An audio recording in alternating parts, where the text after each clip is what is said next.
கைலாசத்தில் பார்வதி அம்மா கைலாசத்தில் இவ்வளவு பெரிய சேட்டை, இப்போ இவ்வளவு பெரிய சேட்டை. அப்போ 7 ஜென்மத்துக்கு முன்னாடி எவ்வளோ சேட்டை நடத்திருப்பான், எவ்வளோ சேட்டை நடந்திருக்கும். எல்லா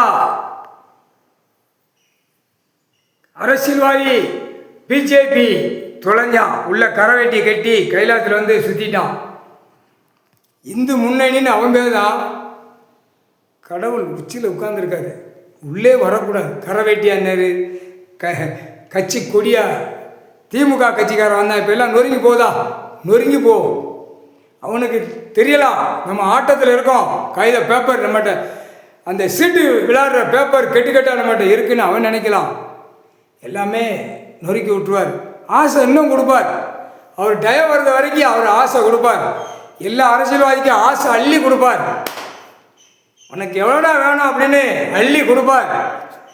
தமிழ்நாடு முழுவதும் அரசியல்வாதிக்கு இப்போ அள்ளி எறிவார். இந்த தாப்பில் அள்ளி உள்ளே கொண்டு போய் 13 செயலரில் ஜே ஜே ஜே ஜே ஜே ஜே ஜேன்னு போகும். தூக்கி அள்ளி எறிவார். தூக்கி உள்ளே போட்டா கால் சத்தியம். சாமி கிட்ட மோதாதியோட அரசியல்வாதி சரியா?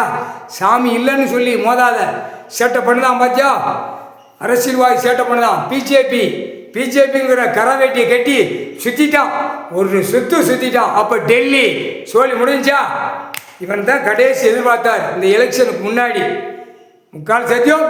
ஏற்கனவே 8 நாட்டு சனி கரெக்டாக உட்கார வேண்டிய இடம் எங்கன்னு தேர்ந்தெடுத்தார். அதுக்குள்ளேயும் முன்னாடி எல்லாம் தூக்கி உள்ளே போட்டானா, எல்லாம் வீசி எறிஞ்சிட்டானா. புரியா? அவனுக்கு ஒன்று நடக்கணும்னு அவன் நினைக்கான்.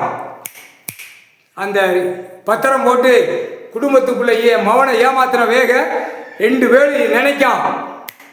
உற்றுப்புள்ளி கடைசி வரைக்கும் ரோமத்துக்கு வரைக்கும் வச்சிட்டார். உனக்கு ரோமம் எந்நேரம் தவறுதுன்னு தெரியாது. புரிஞ்சிக்கோ, கணக்கு முடிஞ்சு வச்சு சத்தியம்.